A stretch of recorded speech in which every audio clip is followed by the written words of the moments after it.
কোরিয়ায় তৃণমূলের party office থেকে অন্নপূর্ণা ভান্ডারের নামে টাকা তোলার অভিযুক্তকে ধরে পুলিশের হাতে তুলে দিলেন বিজেপি কর্মীরা। একদিকে ইনস্টিটিউট অফ চাইল্ড হেলথ এবং আরেকদিকে ইন্ডিয়ান মেডিকেল অ্যাসোসিয়েশন IM এর অফিস রয়েছে।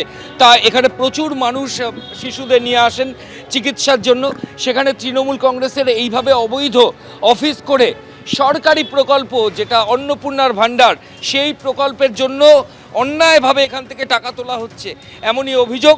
ঘটনার পর এখানকার যারা বিজেপি নেতৃত্ব তারা অভিযুক্ত যুবককে কড়েয়া থানার হাতে তুলে দিয়েছেন। মহিলা পরিষ্কার বলছেন কি আমার থেকে টাকা নিয়েছে, সেই টাকা রিটার্ন করেছে, রিটার্ন করতে বাধ্য হয়েছে, আমরা বাধ্য করেছি।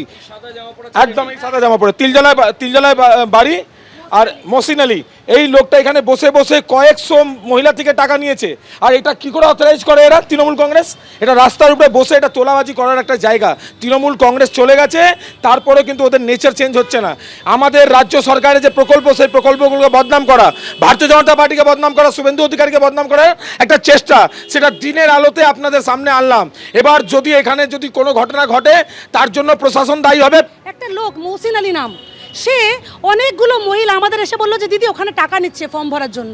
তো আমরা গেলাম, দেখলাম মহিলাদেরকে নিয়ে ওরা 200 টাকা 500 টাকা 100 টাকা যে কে করছে? মহসিন আলী বলে একটা লোক, আমরা তাকে চিনি না, কিন্তু এই পার্টি অফিসের ভেতরে, এই অবৈধ পার্টি অফিসের ভেতরে, এটা কিন্তু দুটো হাসপাতালের মাঝে, এখানে হাসপাতালে ঢুকতে এবং বেরোতে অসুবিধা হচ্ছে। সাধারণ মানুষ দিনের পর দিন কমপ্লেন করেছে এই পার্টি অফিসকে ভেঙে দেওয়া হোক KMC দ্বারা, এটা আমরা প্রতিবাদ জানাচ্ছি। আর সেখানে বসে এই পার্টি অফিসের মধ্যে বসে তারা কি করছে, ফর্ম ফিল আপ করছে এবং টাকা নিচ্ছে। আমাদের সরকার তো কারোর কাছ থেকে টাকা নেবার কথা বলেনি।